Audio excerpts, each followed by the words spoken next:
What is going on, everybody? Welcome back to the Faithful Phanatics Show. We are live here, as always, on the DSM-Media Twitter channel, as well as the DSM Philadelphia YouTube channel. So first and foremost, make sure to check us out on X. You can find us at DSM_media. Make sure to hit that follow button. It's where we're most interactive across all social media platforms. But if you want to be interactive throughout today's live stream or any of our shows here on DSM, make sure to tap into the YouTube channel specifically. It's in the link tree in our bio over on X. Subscribe, like you see pulled up on the screen here. Scotty's showing you exactly what to do to get involved in the show. It's the only spot that we can see your thoughts, comments, and questions. I'm one half of your host, Dylan Davis. To my right, my faithful co-host, Scotty. Happy Friday, everybody. The Sixers come away with an overtime win last night at home over the Rockets. A pretty significant, a pretty important victory last night, man. Joel Embiid seemingly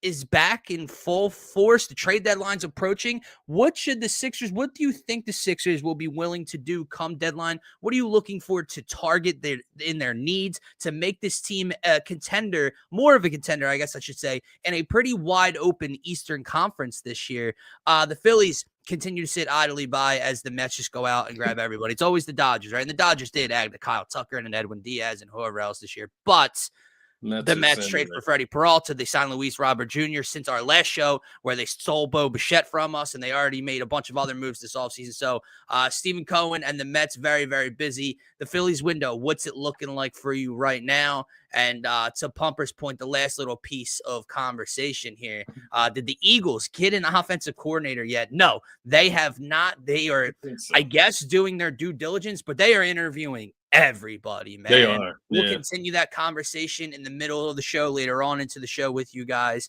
Bobby Slowick now interviewed today. Where do you measure him versus a Mike Kafka versus a Matt Nagy versus a more of an unknown like the Bears offensive coordinator under Ben Johnson last year? Pumper mentioned last show from the Rams. The Rams, right? I can't remember his name. The Rams pass game coordinator.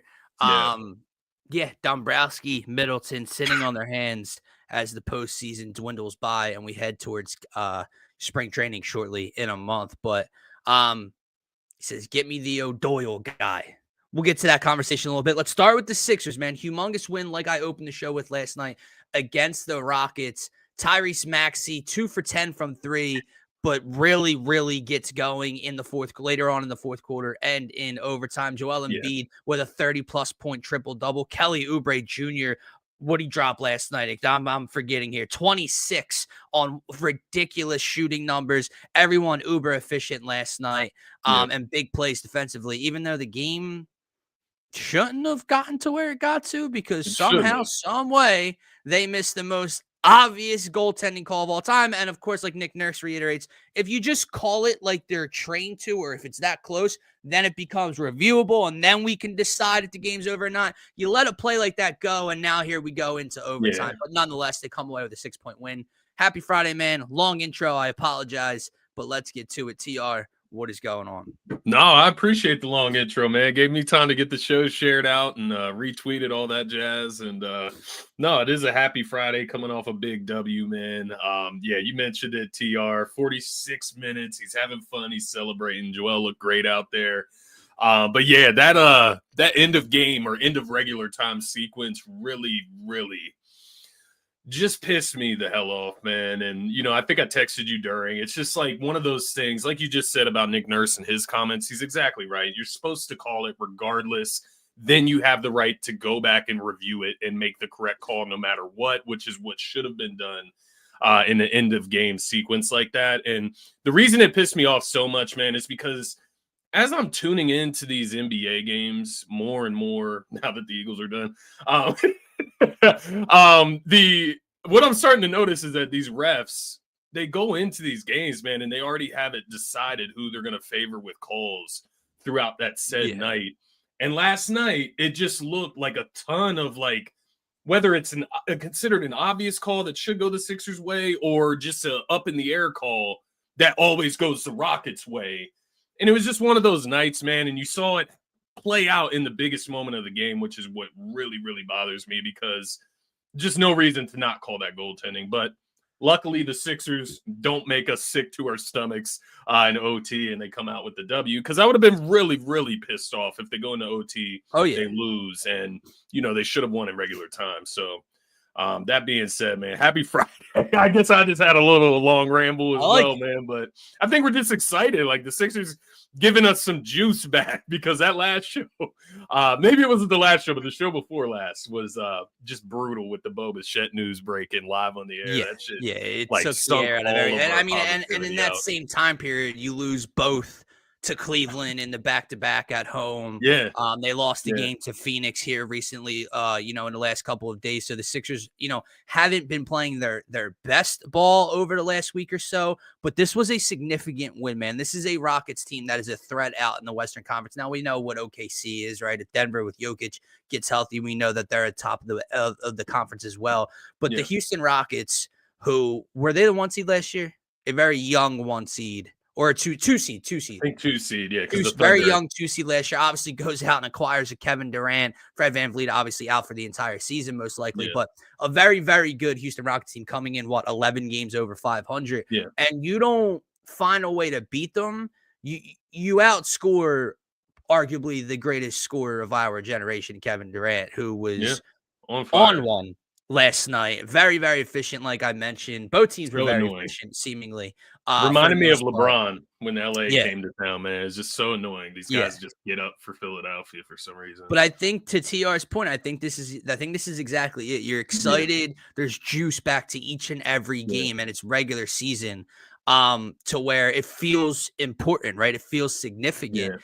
And you had mostly everybody producing for you last night, right? Like I know you're going to go to the box score. You're going to see VJ with 9. You're going to see PG with 10. He was involved other ways for 9 from the floor, and they helped out in other areas. Paul George with arguably the game-winning block late in the game as well. Bro, some of those fouls on Paul George early on in that game, man. Just to be clear, that's what I was talking about with the refs. They were just bullshit calls. Like he had 3 fouls early on in the first half, and of course, you're gonna have no impact when you can't play. And to Pumper's point, you got Joel, diving for a loose ball, kicking it to PG in the corner, splashes a big time 3 as well. Huge. So you look at those numbers, and there's nothing really to look at there. But then you get to the 3 other starters, and I can give you 32, I can give you 36, I can give you 26, all uber efficient as well. Maxey, like I mentioned in the beginning, 2 for 10 from 3, didn't have it, from deep in this one, but still finds a way to put up 36 with only 4 free throws, mind you. It's not like Tyrese Maxey was getting to the line. It's 4-4 from the free throw line. Didn't shoot well from 3 and still managed to get you 36 points in 43 minutes. Also dropped 10 dimes, by the way. So this was an all-out team win. I know we're going to talk about it in a minute. I like that Nick Nurse shortened the bench against an opponent like the Rockets who come to town last night. A 4-man bench. Bona only gets 7 minutes. Wofford gets 11 minutes, and then you get Barlow and Grimes most of the action from there. But this was a playoff-like game, and I think you got a little bit of a taste of if there was no one acquired in February, what the rotation is probably going to look like when games become important. Yeah, no, I thought it was interesting last night, and I pointed this out to you before the show, is like we did see Watford over Walker last night. We saw Adem over Drummond in relief of Embiid. Now, the big thing with Embiid, it always switches when Embiid's fully out, right? And you had Embiid playing 46 minutes, so how much did Adem really play in there? But at the same time, it is interesting to see how the rotation is ultimately playing out. They've obviously opted with Jared McCain getting sent down to the Blue Coats. They're going to roll with that top level rotation of Quentin Grimes. You got Oubre back in the mix now too, so that helps because he can play a little bit of 2 or 3, I guess you could say. I saw Pumper's comment here. I think this. I'm not going to be so definitive about it. I'm not going to be so definitive that Barlow can't play in the playoffs. He will have to make some improvements in order to stay on the floor consistently in the playoffs, because I do think a guy like Watford, we talked about it before, and mind you, he gets on my nerves sometimes. He's a little slow paced. He goes at his own speed for sure. But he does have a little bit more patience, a little bit more skill, could you say, to than him, yeah, Barlow? especially in the half court specifically, right? Like Watford can obviously lead a transition break with the ball Yeah, in his hands, but Barlow's the guy with the size and athleticism and speed that can get down finish. and you can Yeah. feed in transition and get a bucket. Watford's more in the half court. If you had to get him the ball, he could do something with it a little bit. Yeah, and I think there's a world as well that goes against Barlow as well, where Paul George and Oubre can get those minutes at 4 and 3 as well in that starting Yeah. lineup, or whatever the case may be postseason. There was just this one thing that Barlow did last night that, like, I was just thinking, and like I started to think back, and I was like, man, he does do that often, and it's almost, I do wonder if he was ever like a smaller guard and had to like learn back how in the to day. play as a guard, because he like makes himself so small when he attacks the rim sometimes, bro, doing like Yeah. under the rim reverse. Like, Yeah, dude, it's you're like, brother, you're 6'10". 6'10". Yeah, Just you're watch it, 6'10" and brother. long as fuck. You can finish over contact or finish through contact. I You do will. like him, though, to be clear. I do like him. I think he's a quality piece, especially in regular season. But overall, I do think this team is coming around. And more importantly, some of the comments that have been said earlier, you hit the nail on it earlier. Embiid is starting to look more and more like himself and playing 46 minutes. Most of the comments would say that. One comment would say he got a lot of calls last night. Sure, I guess. Pump, just do me a favor, man. This has been a fun show with you so far. I'm liking the conversation. Don't go too far. Like, be a little happy, man. Like, I'm on the board. I'm on the train that Joel Embiid is as close to back as he could possibly be or will ever be. Moving forward, man, this is a guy that has not dropped less than 22 points in an outing, Scotty, since December 7th, bro. Yeah. This is a guy in the month of January who's averaging 34 minutes a game, 27.2 a night, almost 54% from the floor, and add in over eight boards and almost 4.5 assists as well. Yeah. He's an all-star.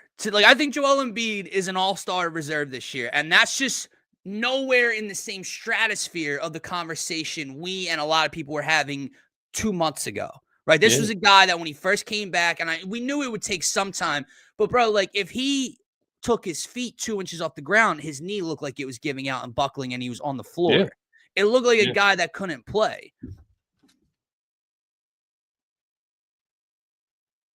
32, 30, 33, 20, 27, 22, 28, 32, 26, 22.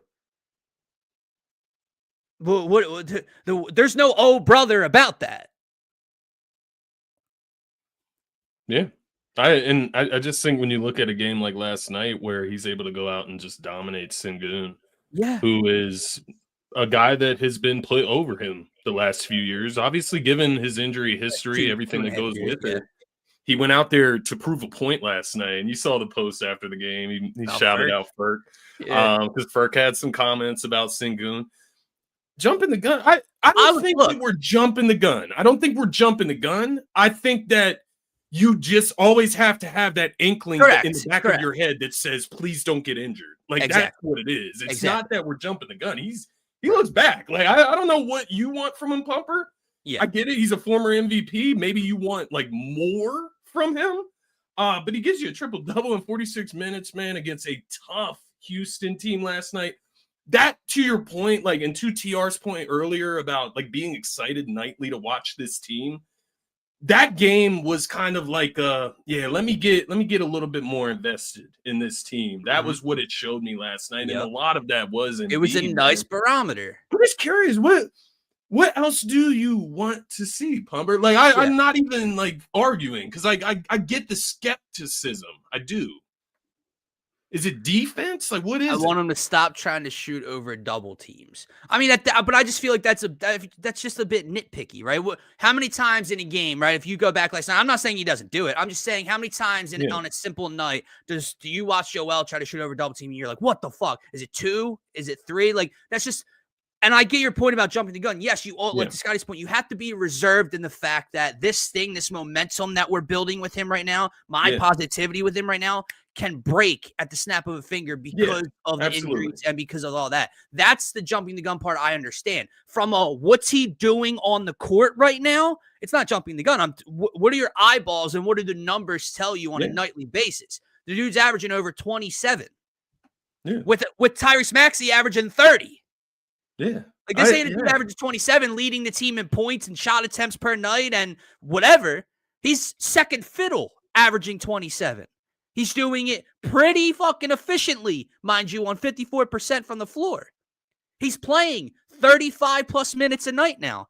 He's as back to TR's point as we would have never imagined him to be 2 months ago, 3 months ago. I'm thinking around what Pumper just said. And I guess the way that I can meet Pumper in the middle there with my thought process is that I do feel like when Embiid's back in the lineup, Maxey defers a lot more. A bit. I think he defers a lot more. It depends nightly, of course. I think Maxey has his moods where he comes out and he's ready to go, but maybe of late it just feels that way. But I also think Maxey's struggling from having led the league in minutes played throughout the first part of the season while Embiid's been in and out of the lineup, Paul George in and out of the lineup. And now that's starting to kind of catch up to him, and they're trying to kind of balance that out. But I don't know. I think, like, the shooting over double teams, like, I do get it. It's something, that maybe Embiid, a habit that he's pulled from the past, right, where he's been the guy all the time and has to do that. You just have to hope that he can figure that out and balance it out as time goes on. They should start to play better together, right? As the lineup continues to go out there consistently. So I don't know. I get skepticism. I don't get jumping the gun. Theory. I do agree with you. And I think over time, it shouldn't take specific points in the game, to TR's point. It shouldn't take the first 6 minutes of a game to get one of them acclimated. I texted you this, not too long ago. I think probably 6-7 games ago when I think Tyrese Maxey attempted one shot in the first 8 minutes of the game and Joel was getting the ball. It shouldn't be that difficult. It shouldn't take that long to get into a rhythm with both of them sharing. But you go to last night, like you mentioned, man, like, in other situations, yes, Maxey defers. Last night, Maxey took 9 more shots. Joel got to the line more, and they combined for 68. Yeah. Against that defense, against that team. That's something you can consider. That's something you can look at. Like, all right, they play the Pelicans, and it's the Joel show, and we're getting a little bit annoyed at it on a Wednesday night. I get it.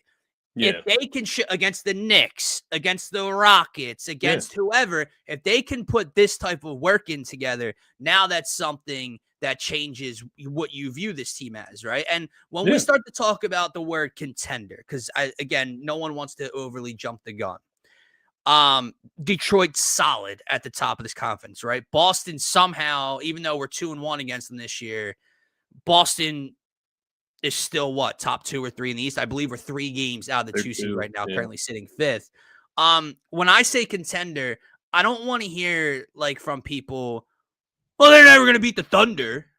Brother, I'll worry about the NBA Finals if and when they were to get to an NBA Finals. When I say contender, I'm looking at the Eastern Conference bracket, and I'm saying this team healthy with an MVP candidate and Joel looking like this and VJ and Paul and what they can do at the deadline, this is a team that can contend in the Eastern Conference. I don't think that's over exaggerating this situation. Yeah, no, I do tend to agree. I think the Pistons, they're interesting, obviously. I think the thing that we have to measure the Sixers against this year, as far as being a contender, is just continuity. I'm trying to say that. That's a hard word to say. Continuity. Yeah, thank you, God. But exactly. The lineup needs to go out there, play consistent minutes. They need to learn how to play together, build that team chemistry, because it's just simply not a lineup that's been together for too long outside of this season, right? You look at the Detroit Pistons, they're just bringing back basically the same squad, maybe a few exceptions, a few additions to the squad, right? They just got to build that. That's the importance of these guys playing in the regular season. I do, especially when you get out to the West. Yeah, start to think about that continuity sure, of those but like, teams, and that's where it does get a little foggy for me. yeah, I understand, but that's just not something that we can control. It's something you're never going to be able to control, let alone a year where Nobody's beating OKC in nobody reality. was right, and Yeah. no one was thinking about the Sixers even getting to an Eastern Conference Finals or NBA Finals, God willing, at that point in time. I think that is it's a good and a bad thing because, like, I think that's where I'm at is them getting out of the second round would almost feel like the championship. It's like sad, It's but sad, like and they've done this to themselves. scared. They put themselves in that box, right? Yeah, Of man, if you I just do get me agree. to the Eastern Conference Finals, I'm fucking astute. And we Like, coast from there. We'll probably think we will win if we get there, right? right. But it's just, yeah, I think that's the goal for now is just like getting out of the second round, playing competitive basketball, building. And to your point, I think a contender in the East is very fair. I think that they can get to the Eastern Conference Finals, and if healthy, you just never know, man. That's where the way it goes. You never know how injuries are going to play out. Jokic injured in the West, right? Something could happen to the Oklahoma City Thunder. You just got to go out there and build game to game, take it game by game, right? But no, I feel you. The way Embiid is playing right now, the contributions from the rest of the team. You get a down night from VJ last night. You're able to overcome that win. Get maybe a down night from Paul George, right? Maybe just not able to get the opportunities that you would usually see for him. But you have other guys step up in that regard, the Oubres of the world, the Watfords of the world. So Right. it'll be interesting because right now, obviously, Maxey, Quentin Grimes are in like horrible shooting slumps right now. They can't hit a three to save their lives. That shouldn't last forever, right? No. And to your question earlier, I think you start to see what you could possibly obtain or what you could possibly target in the trade at the trade deadline and approaching it. I saw Pumper's comment earlier. I do agree. I think Drummond could be a candidate to be moved. Just because you have youth back there. You have a Dembona who should be there for the next couple of years. So I know you mentioned it to me, as the game, before we were starting the show, excuse me, Yeah. about what you're keying in on at the deadline, what you're looking for at the deadline. Would you like to expand on that at all? Yeah, I think looking at the last few games, seeing Maxey, seeing Grimes struggle at the same time shooting wise, and then you think about McCain not being in the rotation anymore. Kelly Oubre shooting the ball very well right now, but he's also inconsistent. I don't think he's going to stay at 50% 3-point shooting percentage. But I just think they could use some shooting very clearly, like some 3-point shooting, preferably a wing slash like a four type of, like stretch four type of position. Like Pumper mentioned with Barlow, it's not great to watch him shoot threes. He did hit one last night, actually, but it's not great to watch him shoot threes. And I think that something that was mentioned from a previous show is the perimeter defense. Grimes gets a lot of those assignments. Just watching, KD last night, and don't get me wrong, KD is like a very like, Right. he's like an exception to like Correct. a normal player, right? Just outside of Paul George, like who is really matching with KD? So I was just like another body. I don't. To be clear, I don't want to see Justin Edwards like getting minutes. Like, and it feels like sometimes you get some foul trouble with PG, whatever. It seems like he gets pulled into the mix. I don't want to see that. I would like us to do like a 2-for-1 type of trade. I talked about it last episode. Take two of these guys that are here and there in the rotation and trade them for a guy that can be in the rotation all the time, every game. Okay, interesting. Yeah, that's where I'm at. When you said 2-for-1, my mind kind of went the opposite way, where I remember the deadline. Oh God, what year was this? Obviously, it was a playoff year with Ben and Joel, but when we went and got Glenn Robinson and Alec Burks at From the Warriors. Yeah, at the same deadline. That was Glenn Robinson. Yeah, and, it was.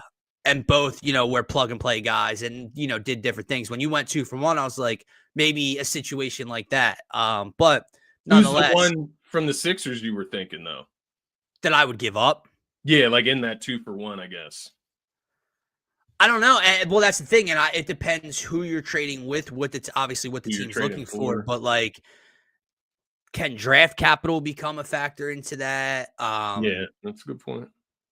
Yeah, I don't know. Like, I know we had the conversation the other day, like, if you had to keep one out of trade talks between Kelly and Quentin, who would it be? And we both, I think agreed on Quentin. And then you watch a game last night and you're like, well, Yeah, I mean, that's kind of fucking hard to say.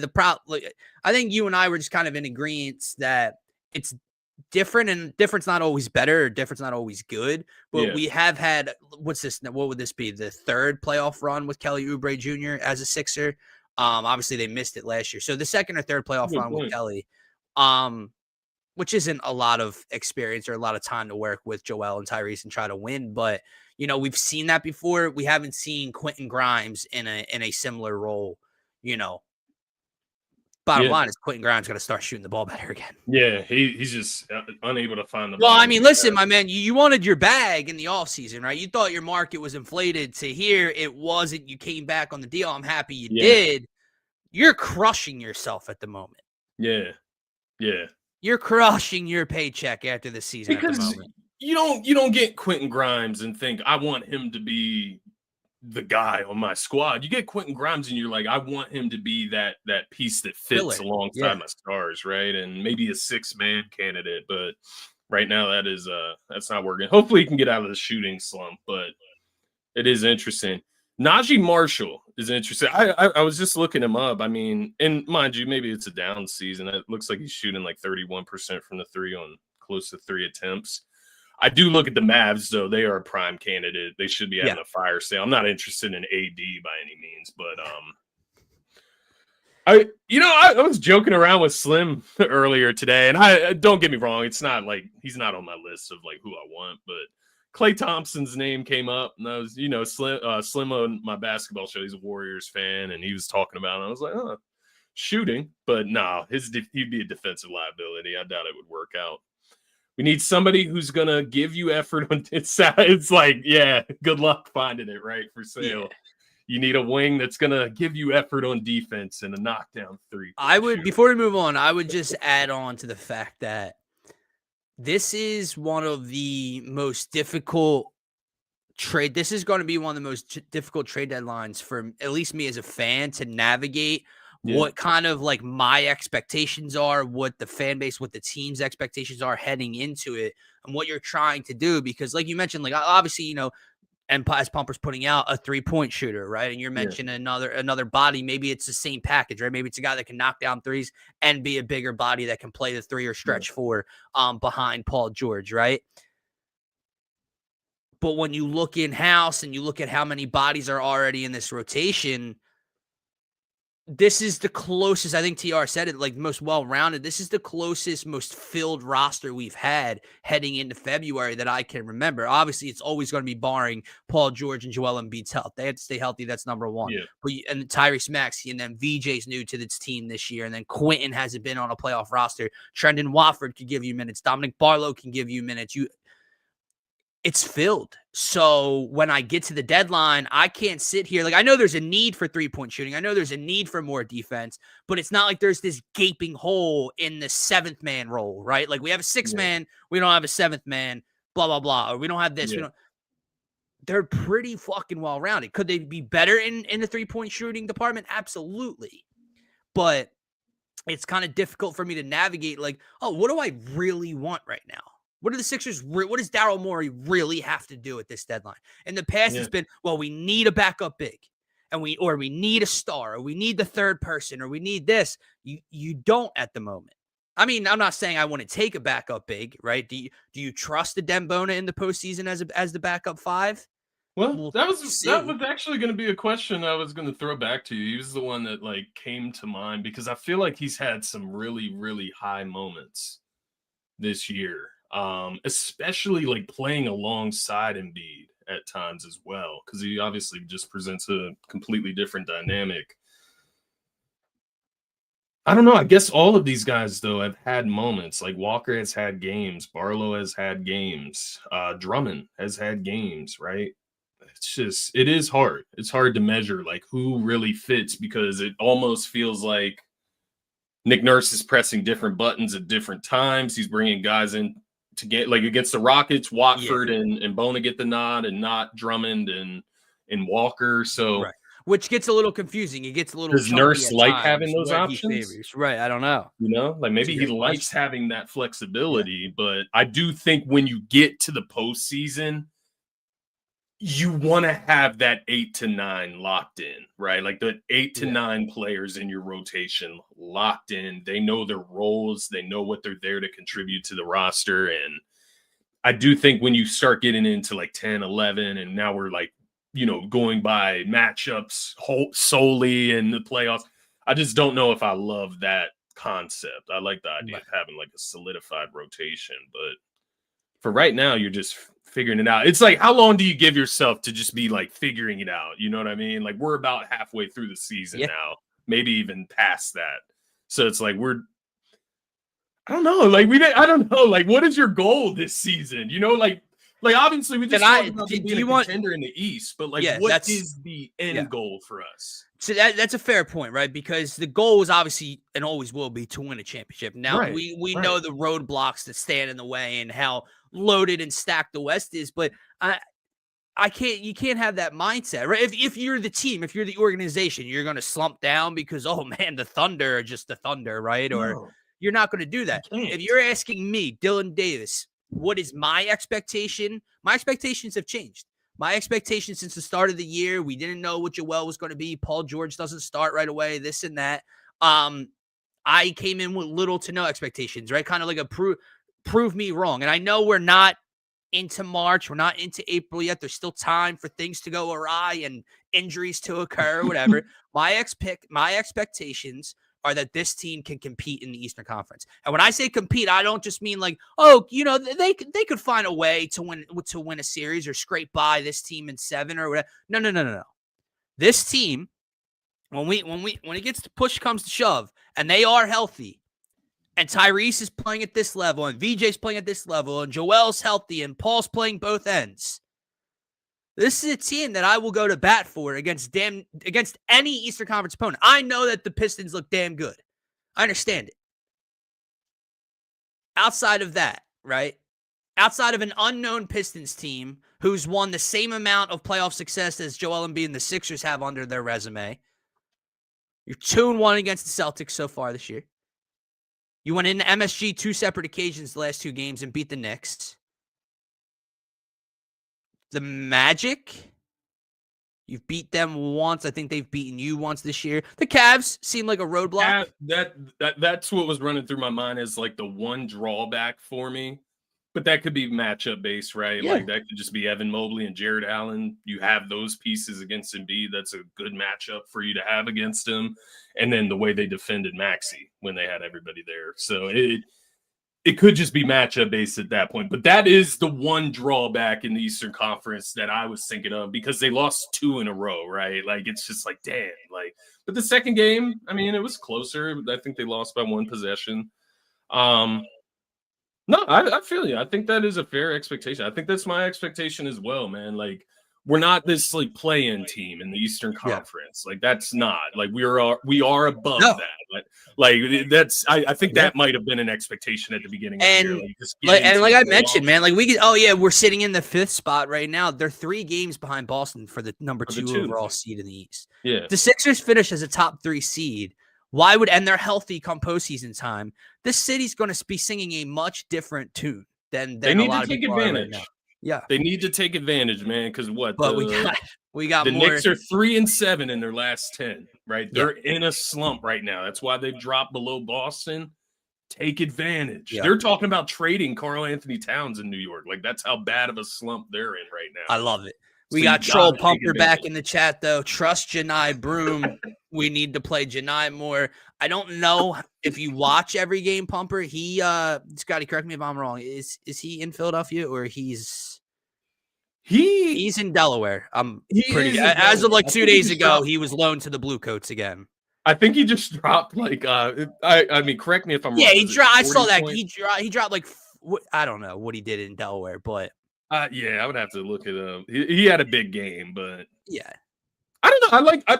I personally, I don't. That's why I was asking earlier because I think out of all those guys, I'm looking at Scotty, can I just say one thing? I'm not trying to cut you off. Yeah. And he's had an excellent show. Pumper, if I had to give out like not fan awards, God, pat ourselves on the back like we have fans. If I had to give like just like chat awards or viewer awards, this is your best show of all time. This has been the most normal you've been all time. But this is where you lose me. And I'm sure you're in a way joking, no idea. But in one sense, you have a guy in Dominic Barlow who's showing you he can play 20-plus minutes in the NBA every night. And you're telling me he can't play in the postseason because he can't shoot. Janai Broome can't play at this level. Janai Broome's not an NBA player. Janai Broome can be a damn good G League player. Janai Broome maybe could be an NBA player as like a 10th, 11th man on a bad team. Janai Broome cannot play for the Philadelphia 76ers. So on one hand, you tell me Dominic Barlow is unplayable, but trust Janai Broome because he dropped 50 in a G League game. Janai Broome can't shoot, bro, because he had one game from 3. Janai Broome is not a 3-point shooter. Oh, man. I just think it's funny. This is where you lose me, man. You've been so good today. So good. Look, I'll say this, man. If they move Drummond or something before the trade deadline, maybe you can see Janai Broome elevated to the active roster, right? Like maybe. I don't know. I think I talked to you about this before the season. I think there is a world like Janai Broome of like just this like very, very lower level of like Joel Embiid, right? Like just having that. And the reason I say that is the scoring prowess. He was a dominant scorer in college. And so when you have that profile, that confidence, I think he could play at the NBA level. I do. I think he would be a struggle sometimes defensively. He's too slow. He's too slow. He's not athletic enough to play at this level consistently. I'm saying, I don't know. I would have to see it. I haven't seen it. He was awarded an award candidate with Cooper Flagg. I know what the man accomplished at Auburn. Yeah. But you and I and everyone out there that watches basketball knows you could see the best player in college basketball for 2 years and he not be able to tie someone else's shoes at the NBA level. It's just a different game. He can't play over a Dembona and Andre Drummond, Pumper. He'd be playing. That's my problem. He'd be playing. I don't think Janai Broome is not being loaned to the Delaware Bluecoats because the Sixers see something in him, but he doesn't really have a role on this roster right now, so they're going to let him blossom in the G League with the Bluecoats. He can't play over Andre Drummond right now. There's no counting him out. There's no nothing. He's a 4-year star at Auburn. What do you learn about most 4-year guys in colleges nowadays? Maybe it means you're committed. Maybe it means you're a great kid. You've wanted to finish your degree or whatever.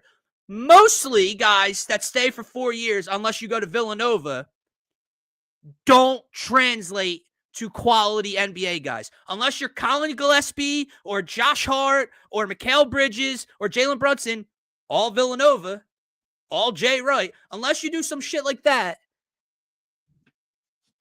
Hey, man, blame your fellow commentator because Pumper started all of this. He said the kid's got potential.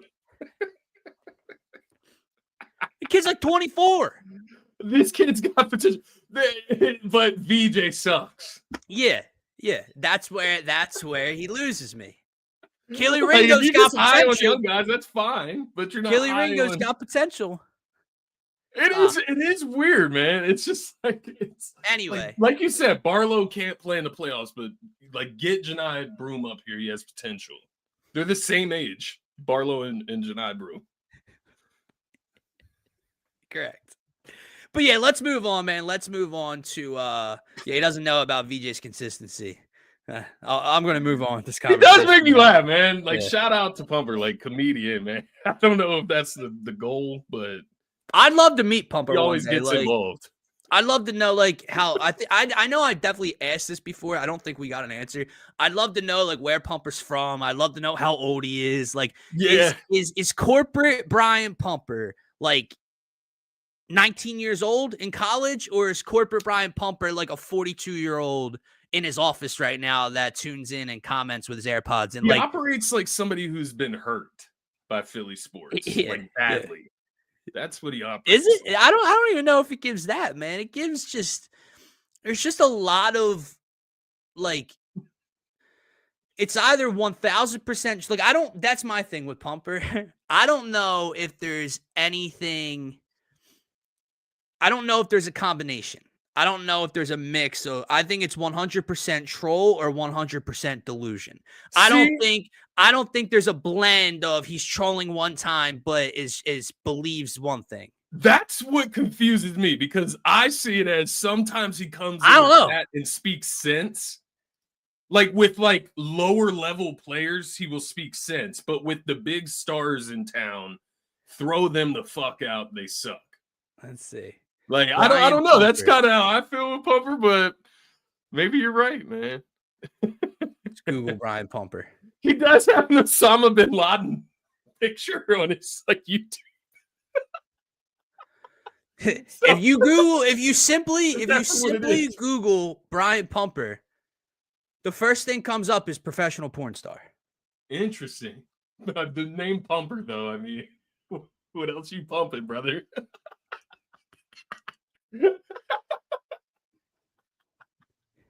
He is a fan favorite on the roster of black performers in the adult film industry. There's a video here. These are songs. It says songs say some Diddy. Look, the eyeballs. Is that you?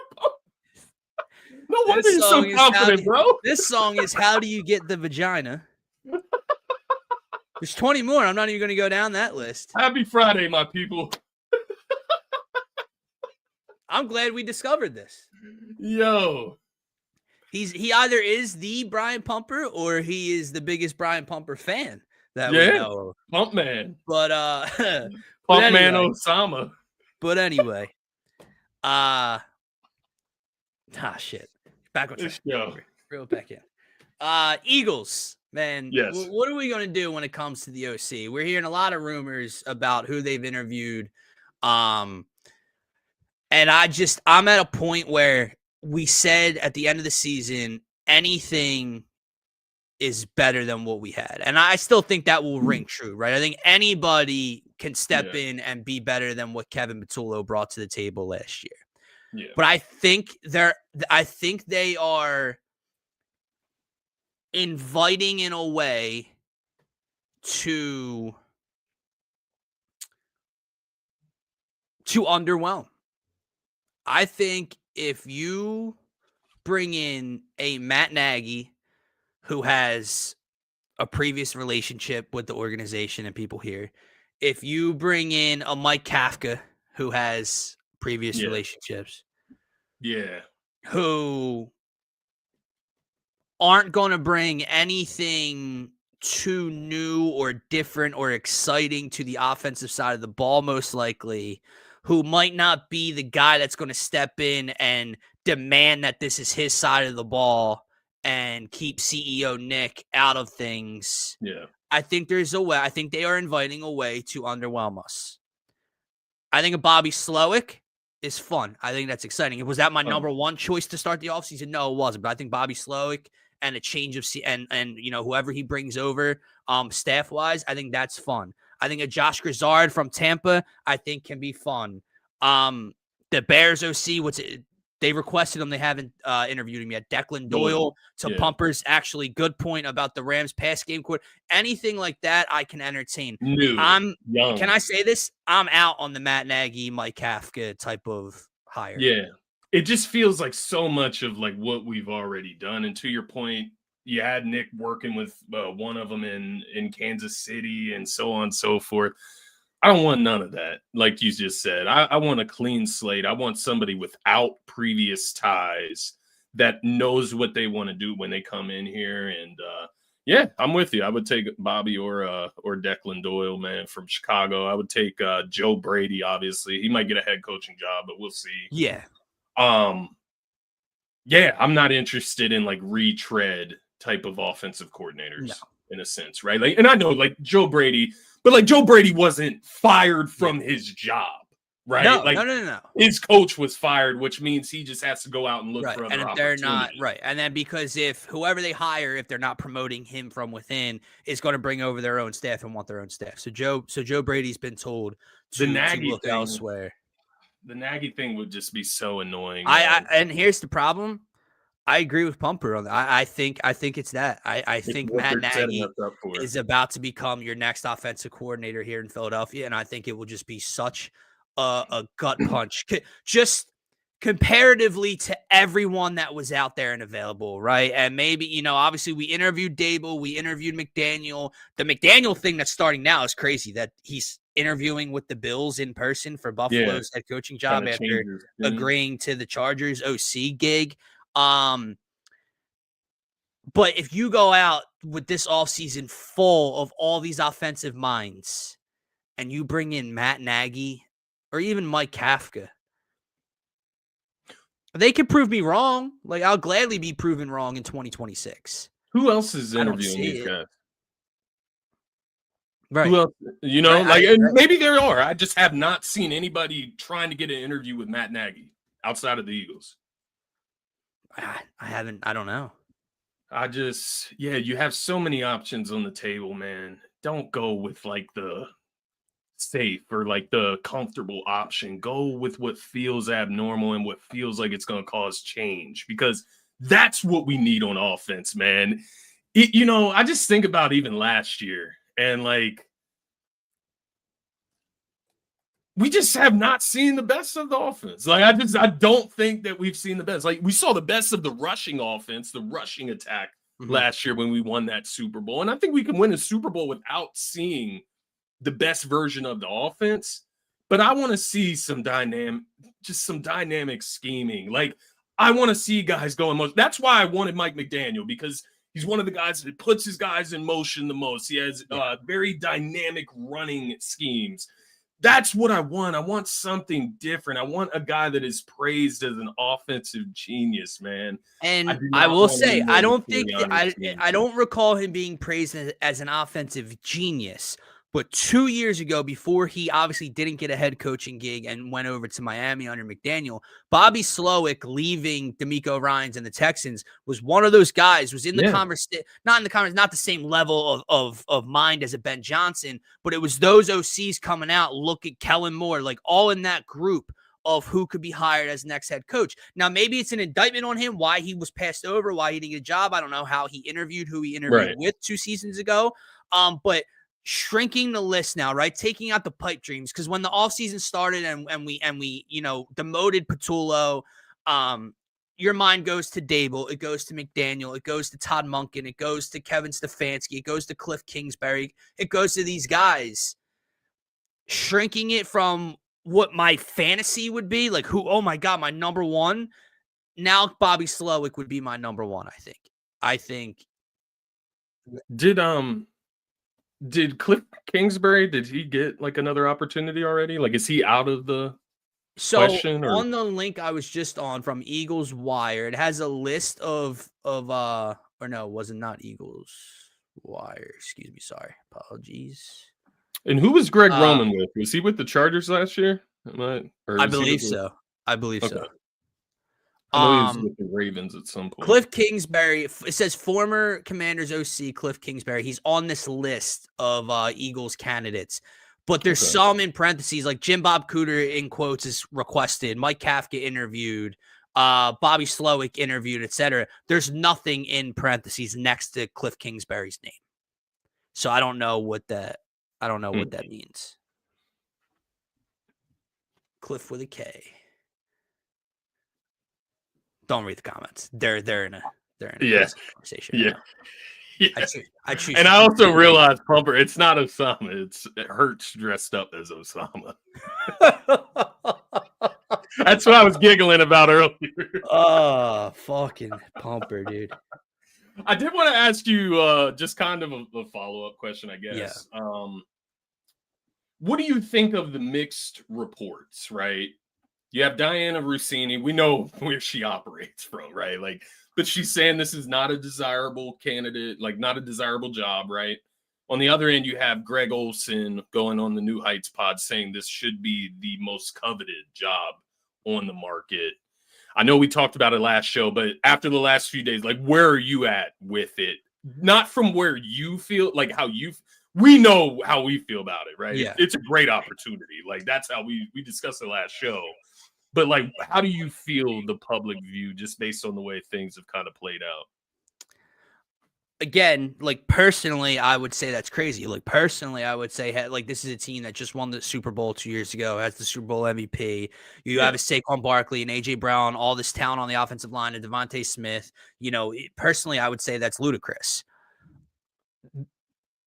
What I'm feeling is that there is something. I don't know what. Like the mixed reviews to your point of Sirianni being the biggest issue, whether certain guys don't view Jalen a certain way. I've seen there's now reports of Jeff Stoutland being an issue because he's a mainstay at the O-line in the O-line room, and he won't be leaving and has input and everything. Like there's so many different rumors that it's hard to keep track, and I find them all kind of crazy in their own ways. To me, what I would view as the biggest issue for if I was a guy interviewing and I was looking at the pieces on the chessboard, to me, it would still be Nick Sirianni. And apparently he is the one leading. Like Jeffrey and Howie might have the final say over who's hired, but Nick is leading like this process, right? And if there is a disconnect in what that relationship or what that leadership is supposed to look like next year in these interviews, that's a problem. Like Nick needs to get the fuck out of the way. With that said, I do think it's all crazy. I think, like, if you come to we have 4 years of Nick Sirianni and Jalen Hurts here, right, with other play callers. Yeah. There's 2 roads you can go down as an Eagles play caller now. Seemingly, this is what the evidence shows me. Yeah. You succeed, and you will find yourself as a head coach the following season. Yeah.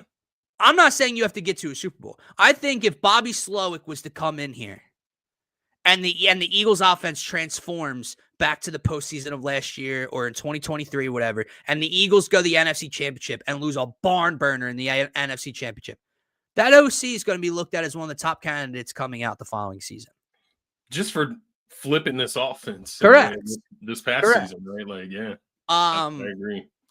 Or you can go down the Brian Johnson, Kevin Patullo slant. It's interesting, man. Sirianni, because I just think about Mike McDaniel or Brian Daboll. These guys that are coming out, they're highly coveted. They have a good resume, right?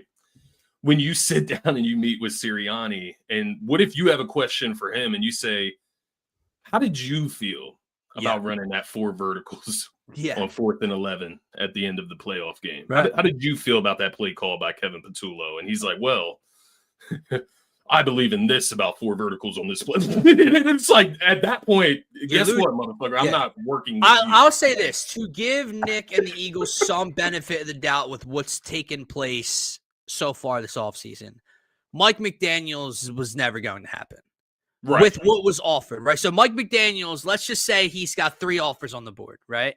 He's got an Eagles OC position, right, with all these expectations in the Northeast in the cold. He's got a head coaching gig up in Buffalo, but that's the highest tier, right? Head coach in Buffalo. Then you get 2 OC positions. One's in Philadelphia, Pennsylvania. One is in Los Angeles, California, where he, I believe, is from. His wife, at least. His wife is from. His family's from. Okay. The Eagles are 3rd on that list. Where I start to get lost is Brian Daboll. Now, I don't know the link between Brian Daboll and Robert Saleh. Maybe there's a friendship built there that no one knows about behind closed doors, and he's like, yo, let's go do this thing together. It's like, but aside from that unknown, Cam Ward and the Tennessee Titans is where you, like, how are you going to elevate your career as an OC with the Tennessee Titans? You go to the Tennessee Titans next year with that roster, and they'll make changes, obviously. And I know Cam Ward, #1 pick this last year. I just don't see it with Cam Ward. And you win 4 football games next year. First of all, motherfucker, you're probably going to be fired. Like, because the OC is just going to, be thrown into the fire if you're not a good football team. Yeah, and you just they're not signed fire Saleh Robert basically. Saleh first Right, year. they just right. right. So that I don't understand. Then once you move on from those two, Harbaugh's not happening, Tomlin's not happening, those types of things. Now you get into the level we're at, and that's where you have to come away with the correct candidate. Yeah. No. I feel that. And I think, we'll see how it plays out. They're casting a wide net right now is the best way to put it, right? They're turning over all their any stones left unturned. Just got to hope for the best, and like you said, it cannot get worse, man. I did just want to pull up this because I know what Pumper's getting at. I know what he's been getting at the whole time. Like, I get it. Like, whatever. You believe what you believe about Jalen Hurts. Where would you have thrown the ball in 4th and 11 with 4 verticals down the field? Which option would you have selected? Touche. That's all I'll say. Right. I don't know. I really just don't know. But Pump, you don't blame Nick really whatsoever. Like, we blame Nick too much. No, motherfucker. All you talk about is Jalen Hurts in the quarterback position. That's all you talk about. You don't blame anybody else. You compared CJ Stroud pooping his pants on national television and throwing 4 interceptions, 3 of which on 4 possessions in a playoff game. You compared him to the reigning Super Bowl MVP. They're on the same tier to you. If Hurts did that in a playoff game, he would not be welcome back in the city. And I'm not saying that's by me. I'm just saying the way this city is would never happen. So no, I don't think they're on the same level by any means. But did you see people? Did you see people saying how they're trying to spin a positive out of Patullo still being on the staff because his red zone work, and obviously the Eagles were number 1 still on the staff. Is that? Oh yeah. Oh, he's not. Oh yeah. Kevin Patullo wasn't fired. Kevin Patullo's just not back to his old role. Yeah, you think that motherfucker's getting a position anywhere else? Are you joking? I mean, I get it. I don't know I guess that makes sense. But he's just gonna be a little assistant to the OC or something. And to go back to this comment before we move on and wrap up the show. Here's where I struggle with Nick Sirianni overall. Yeah. To me, especially within an organization that has lacked hardware, right? We have 2, right? Yeah. You come in as a head coach and you flip what were we, Carson and Doug's last year, a 4 or 5 win team that year when Jalen started the last couple games. You come in and flip that disaster around, and a lot of credit goes to Howie as well for moving on from Carson and doing other things correct. But you come in, and in 5 years now as a head coach, you have made the playoffs each and every year. You are the first team to repeat as NFC East divisional champs in over 2 decades. You've been to 2 Super Bowls. You have a ring. Arguably, you were in a position to go 2 for 2 again, go 2-0 against Patrick Mahomes and Andy Reid and the Kansas City Chiefs. To me, those accomplishments enough. The winning percentage. Nick Sirianni is the best Eagles head coach of all time. That's a lot of success in 5 years. Yeah. However, my question is, if Nick Sirianni was to be fired tomorrow, would he get a job elsewhere?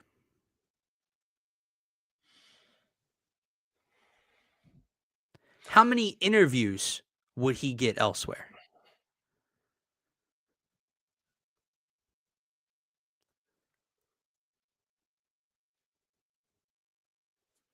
And I think that pause is an issue. I just told you I think he might be the best. He's the best coach in Eagles history. The winning says enough about him. Can't just pass all that over. But he moves on. He gets fired tomorrow. What does Nick Sirianni bring to the table besides apparently very bland offenses under his supervision? And he has no effect on the defensive side of the ball. Right. Because not a lot of teams. He's one of the last of a dying breed. There's about 4 CEO head coaches around the NFL now. Harbaugh and Tomlin just now. I know Tomlin's more of the defensive side of the ball, but Harbaugh just moved on. Yeah. I don't know. That's where I get very confused when it comes to Nick specifically, because I think he would get another job opportunity. I'm thinking of like I'm confused on like why Robert Saleh got another head coaching job this year. You know what I mean? Like, and I'm not comparing that. Like, I'm just confused based on what does he get another head coaching opportunity? The 26th ranked defense in the National Football League. Like, that doesn't make sense. And he did horribly in New York. New York, which to be fair, a lot went everybody wrong. does, but I could see that point being said. I could see like the Jets, offering Nick Sirianni. But I do get what you're saying. Like, at the end of the day, if he was fired, we would be able to talk our way through it. We would not be distraught by it. Now, maybe when you see who they hire instead, if it's not, a household name that you're more confident in, then maybe you turn back. But yeah, I don't know, man. I don't know. It is. I will say, like, Nick Sirianni and Jalen Hurts. I mean, the success we've had with them the last it's a lot of years. Yes. For them to be so controversial, I know. Overall, both of them, is just wild, and it's weird. It's just quite honestly weird. And I don't mean weird like I don't mean weird that it happens. I mean weird like just the way things have played out. Like, the lows just get like are they the lows of the lows? Like, but you still make the playoffs, but you get like embarrassed in the play. Do you know what I mean? Like, it's like I don't know. It's just so weird. You go to two Super Bowls. Because at the same point, to backtrack on my Nick conversation a little bit, it's like, while I'm saying that about Nick Sirianni, I would assure you that 50 out of 100 people, if you said if Jalen Hurts was a free agent after this season, 50 out of 100 people would tell you there's 22 quarterbacks he wouldn't start over in the league. Yeah, because that's how they feel about him. So it's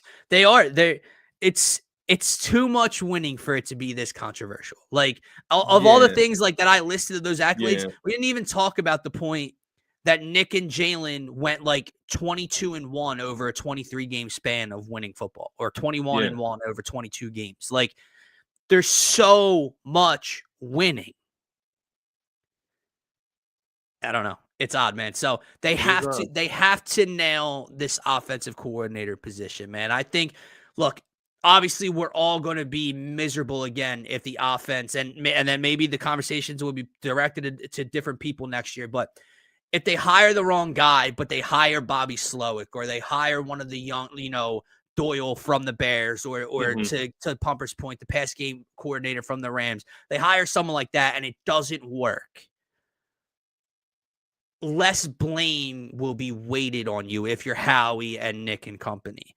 You go out and bring in a Matt Nagy or Mike Kafka, and the same philosophies are being displayed next season,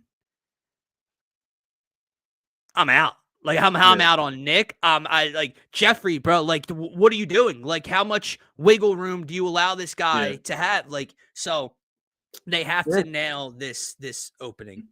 I want a competent offensive coordinator, because I want to see how much impact does Jalen Hurts have in the situation. Like, I want to see it at this point. Like, there's so much back and forth.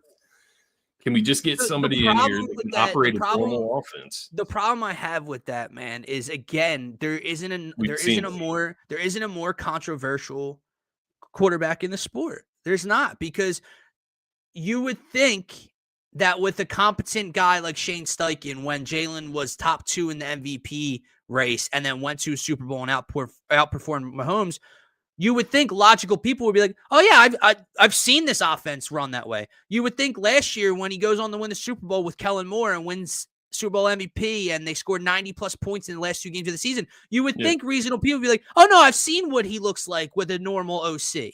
Instead, you get the recency bias of guys that never deserved the position to begin with. Brian Johnson, Kevin Patullo, Nick's friend. You would think logical people could separate the seasons and understand how we got to point Y and point Z, right? They don't. It's well, maybe Jalen's the problem. I'm not saying Jalen Hurts wasn't part of the problem this year. Everyone was part of the problem this year. But if you had to ask me to draw up a fucking pie chart of percentages of what the problem was on offense, 94% of it's going to the guy that was calling plays. Yeah, I know what you mean. I do. It's not fair to Jalen, and it is. It's one of those things you can ask one person, they'll tell you he's a bottom 10 quarterback in the NFL. You ask another person, they'll tell you he's a top 5 quarterback, and it is what it is. What I was gonna say, it's slipping my mind right now. Jesus, find it. Gotta find it. What the hell was I gonna say? Whatever. We can move on. Nonetheless, it was something regarding Jalen. I don't know why it is slipping my mind right now, but it was the vote. It was the vote that just happened by the Athletic. He was voted the number 1 leader by fellow athletes, coaches, so on and so forth.